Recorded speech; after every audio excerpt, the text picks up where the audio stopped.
Jeg skal have mine briller på.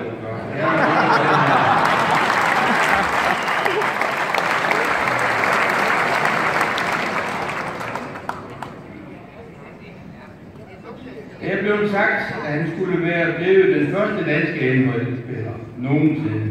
Men dengang kendte man ikke så meget til NHL i Sønderjylland. Jeg ved ikke, om de gør det endnu. Det gør de jo bare i Herning. Omkring 1980 ville man bare have mesterskab til Vojens. Og i centrum stod KF'er som George Galbraith, Bent Madsen, Frank Møller, Torben Uldal, Blik Skov, for blot at nævne en håndfuld. Men øverst af dem alle, og bedst af alle, var spilleren med nummer 11. Han var brilliant, helt klart bedre end os andre. Han ville blive en af de helt store. Man kunne se det allerede, da han var helt ung. Sådan en knægt, der var startet på skøjter som 9-10-årig og bare kunne det hele. Sådan sagde Ole Eriksen, en af de bedste spillere fra den første ishockey-generation i Vojens. Han så den nye stjerne funke på nærmeste hold, da 60'erne blev til 70'erne. Det nye medlem af Dansk Ishockey Hall of Fame var et multitalent. Dygtig til håndbold, skarp til fodbold, men heldigvis var det ishockeysporten, der tog hans hjerte nærmest. Op gennem 70'erne begyndte han at dominere sønderjysk ishockey totalt. Om mesterskabet og den gyldne generation, der vandt guld i 79, 80 og 82, sagde han, vi spiller ishockey efter paragraf 1. Vi spiller fremad.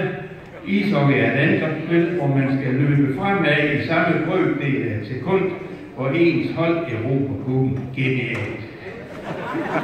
Sådan tænkte han, og hans ishockeyspil rummer alle facetter.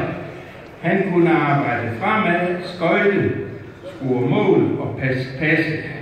Og han gik forrest. Hans 360 mål og 655 point i 438 kampe i den bedste række taler for sig selv, sammen med 80 landskampe og 8 VM-turneringer for Danmark. Han var spiller, træner, leder, foregangsmand og igangsætter og multitalent. Fik bækskuret til at koge. Han var Mr. Vojens og en af de helt store i dansk ishockey. Og i dag har han fortjent en plads i dansk ishockey Hall of Fame. Jeg har selv spillet mod ham. Jeg mener aldrig, at jeg har tabt til ham. Men han var virkelig god. Mine damer og herrer, må jeg præsentere Egon Kagel.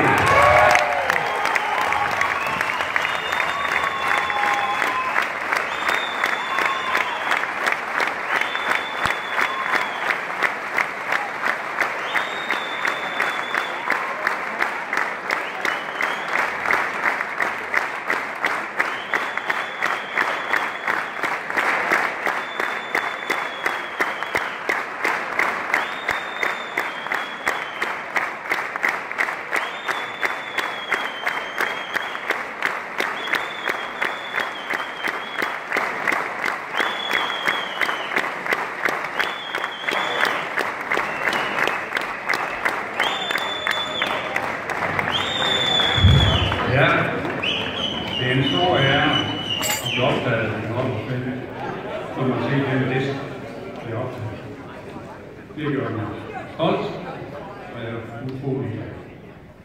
Ishockey har taget meget af min tid og min families tid, men det har det været.